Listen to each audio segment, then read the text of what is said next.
আবার চলেছি আমরা নিচের দিকে রাস্তাটা দেখ, ভিডিও করতে করতে। এই রাস্তাটা তোলে।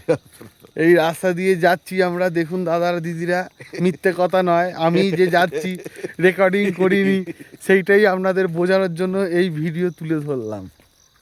আমরা দেখুন, নামছি ঠিকই। এই দেখুন রাস্তাটা যে কোথা থেকে কোথায় চলে যাচ্ছে।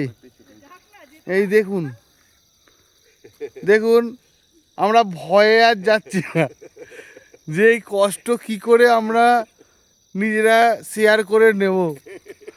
বুঝতে পারছেন কি পাচ্ছেন না আমি জানি না। এবার আমাদের ওঠার পালা। এই তুই মুভ নিয়ে এসছিস, এই আমার বন্ধু আর আমি, আমার বউ আরেকটু উপরে আছে, ভাবছে যে আরো নামলে আরো কষ্ট হবে। তবে সত্যি মনোমুগ্ধকর জায়গা।